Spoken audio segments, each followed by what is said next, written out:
بسم اللہ الرحمن الرحیم۔ محترم ناظرین، اس بات میں کوئی شک نہیں کہ موت تو ہر ایک کو آ کر ہی رہتی ہے۔ کسی کو اچانک موت آتی ہے، مثلاً کسی حادثے کے سبب یا قدرتی آفات کے سبب، جن میں زلزلے، سیلاب، آندھی، طوفان اور دوسرے وبائی امراض ہیں۔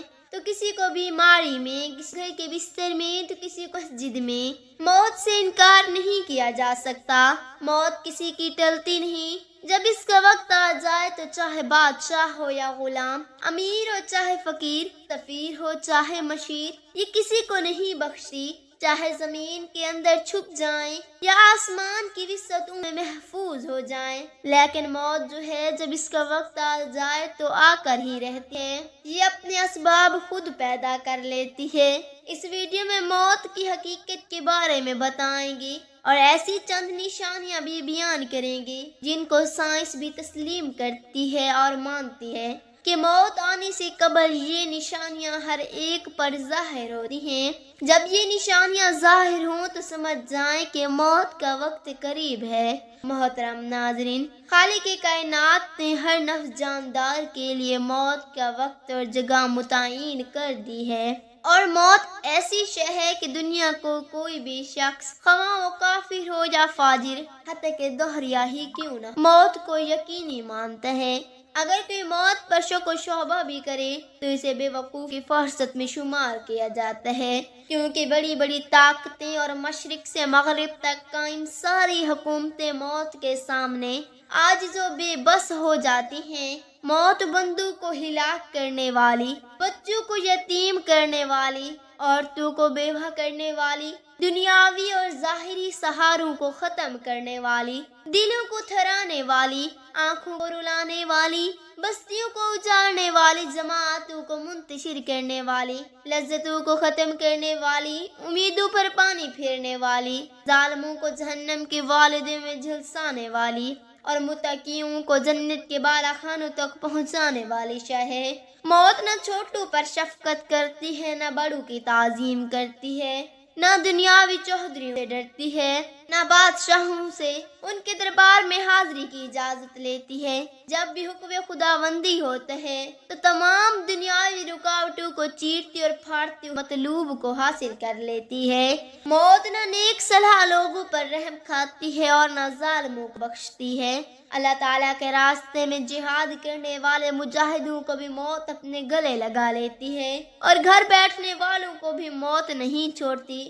آخری ابدی زندگی کو دنیاوی فانی زندگی پر ترجیح دینے والے بھی موت کے آغوش میں سو جاتے ہیں، اور دنیا کے دیوانوں کو بھی موت اپنا لقمہ بنا لیتی ہے۔ موت آنے کے بعد آنکھ دیکھ نہیں سکتی، زبان بول نہیں سکتی، کان سن نہیں سکتے، ہاتھ پیر کام نہیں کر سکتے۔ موت نام ہے روح کا بدن سے تعلق ختم ہونے کا اور انسان کے دار فانی سے دار البقاء کی جانب کوچ کرنے کا۔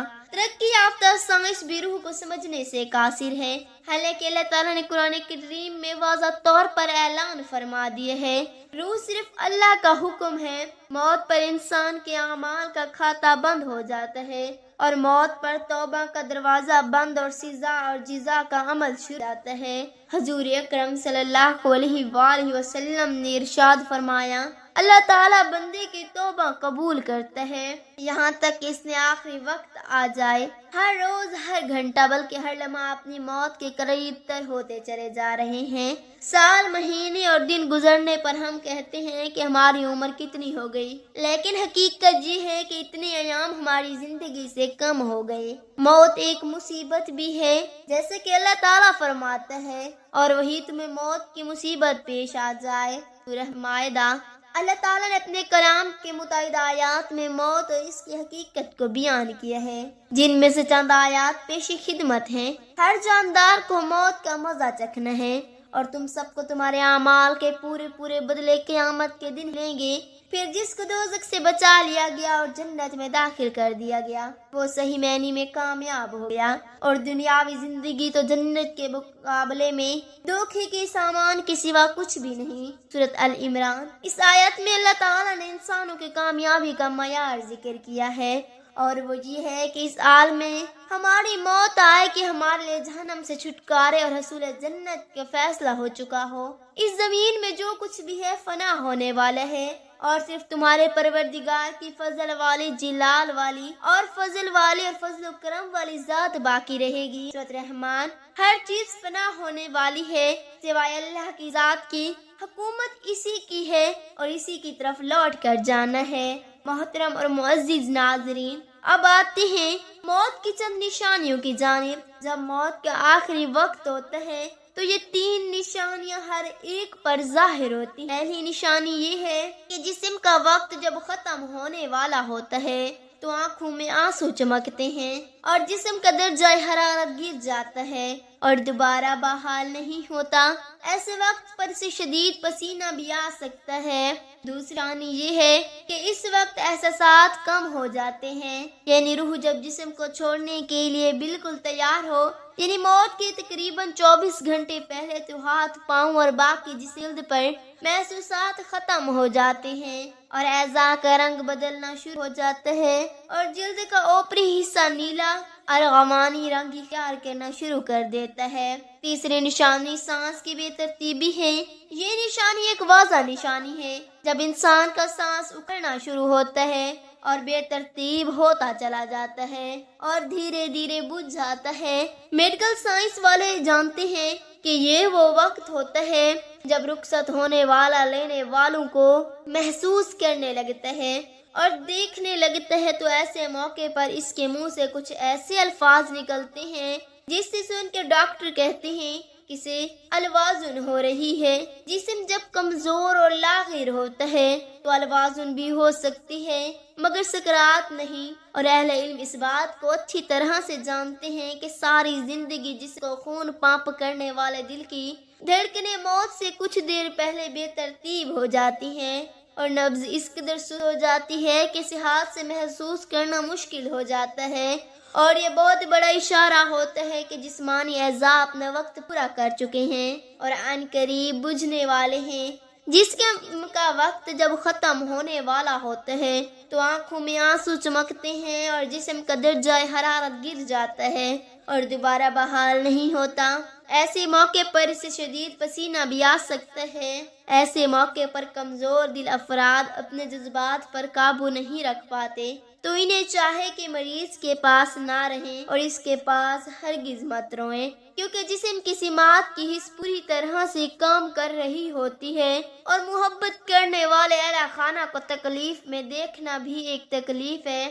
اس لیے رخصت ہونے والے جسم کی روح کو اس تکلیف میں مبتلا نہ کریں اور اپنے جذبات کو قابو میں رکھیں، اور ایسے موقع پر ختم ہونے والے جسم کو سخت ہاتھ مت لگائیں اور نرم ہاتھوں سے اس کی بالوں میں انگلیاں پھیریں اور بار بار اس کی جگہ تبدیل نہ کریں، اور جتنا ممکن ہو اس کے لیے سکون فراہم کریں تاکہ اس پر یہ عمل آسان ہو سکے۔ کچھ لوگ ایسے وقت پر مریض کو کلمہ پڑھنے پر مجبور کرتے ہیں۔ اگر مریض مسلمان ہے تو ہرگز ایسا مت کریں اور مریض کو مجبور کرنے کے بجائے آہستہ آواز میں اس کے قریب یہ کلمات ادا کریں تاکہ وہ سن سکے، کیونکہ اس کی سماعت کی حس کام کر رہی ہوتی ہے۔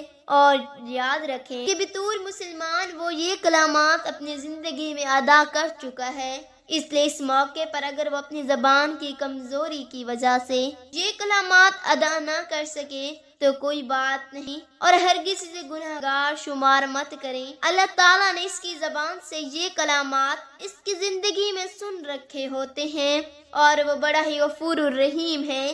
اللہ سبحانہ تعالیٰ سے دعا ہے کہ اللہ پاک ہم سب کو موت سے پہلے موت کی تیاری کرنے کی توفیق عطا فرمائے۔ دعا ہے کہ اللہ رب العزت میرا سنانا اور آپ کا سننا اپنی بارگاہ الہی میں منظور و مقبول فرمائے، آمین ثم آمین۔ ناظرین، کمنٹ باکس میں اللہ تعالیٰ کے 99 ناموں میں سے ایک نام ضرور ٹائپ کریں۔ شکریہ۔